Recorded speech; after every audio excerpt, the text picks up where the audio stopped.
भागवत पुराण हिंदुओं के 18 पुराणों में से एक है। 18 पुराणों में से भागवत पुराण महत्वपूर्ण और विख्यात पुराण है। इसे श्रीमद् भागवतम या केवल भागवतम भी कहा जाता है। लेकिन क्या आप जानते हैं भागवत पुराण किसने लिखा था? भागवत पुराण में कितने स्कंद है? भागवत पुराण में किसके बारे में बताया गया है? भागवत पुराण किसने किसको सुनाया था? और सबसे महत्वपूर्ण, भागवत पुराण में राधा का नाम क्यों नहीं है? श्रीमद् भागवत में मुख्य रूप से श्री कृष्ण के बारे में बताया गया है। ऐसी कोई अन्य पुस्तक नहीं जिसमें कृष्ण लीला का इतने विस्तार से वर्णन किया गया हो। तो आइए जानते हैं कि अगर भागवत पुराण श्री कृष्ण के ऊपर आधारित है तो आखिर इसमें राधा का नाम क्यों नहीं है? नमस्ते दोस्तों, हमारे चैनल इन्फिनिट भक्ति वीडियो में आपका स्वागत है। ये वीडियो अगर आपको पसंद आए तो लाइक, कमेंट, शेयर करें और हमारे चैनल को सब्सक्राइब करें। फेसबुक पेज में देखने वाले पेज को फॉलो करें। श्रीमद् भागवतम सभी वेदों का सार है। इस रसामृत के पान से जो मनुष्य तृप्त हो गया है, उस मनुष्य को किसी अन्य वस्तु में आनंद आ ही नहीं सकता। भागवत पुराण का रचयिता व्यास महर्षि है। इसका निर्माण लगभग 8वीं से 10वीं शताब्दी के बीच माना जाता है। भागवत पुराण में 12 स्कंद, 335 अध्याय और 18,000 श्लोक मिलते हैं, जिसमें भगवान विष्णु के अवतारों का वर्णन सरल भाषा में किया गया है।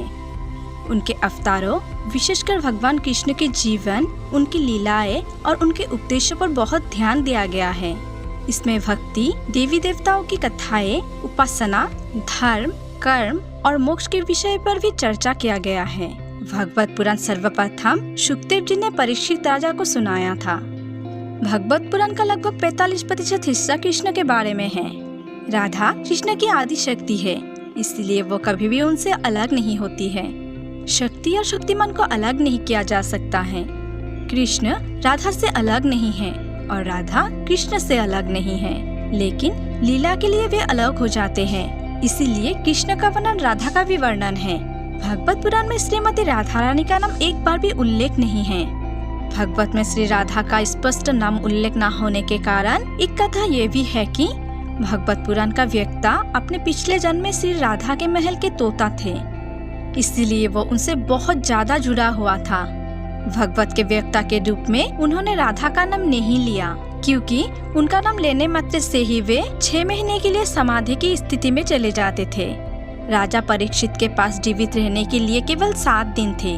शुकदेव जी इस बात से अवगत थे और चाहते थे कि वे पूरी भागवत सुने, इसीलिए उन्होंने सीधी तौर पर राधा का नाम नहीं लिया।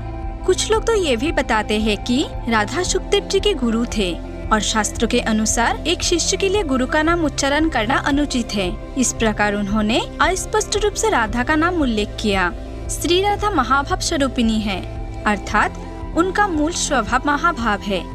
वो कृष्ण के प्रति प्रेम से बनी है, इसलिए भगवत का जो श्री राधा के नाम या रूप पर नहीं बल्कि उनके भाव पर है, जो उनका स्वरूप है। राधा का वास्तविक वर्णन उनके भाव का वर्णन करता है, इसीलिए व्यास महर्षि ने उनके नाम का उल्लेख नहीं किया। न केवल उनका नाम बल्कि उन्होंने किसी भी अन्य गोपी का नाम भी नहीं बताया। वे चाहते थे कि लोग सबसे पहले भाव को समझे। वे भाव से ध्यान को नहीं हटाना चाहते थे।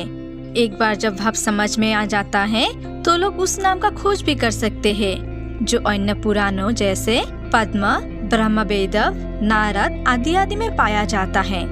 इस प्रकार भाव के आधार पर हमारे आचार्य ने भागवत पुराण में श्री राधा का वर्णन नाम से नहीं बल्कि उनका उल्लेख उनके भाव से किया है। धन्यवाद दोस्तों, हमारे साथ अंत तक बने रहने के लिए। आपको ये वीडियो कैसी लगी कमेंट बॉक्स में जरूर बताएं। मिलते हैं अगली वीडियो में।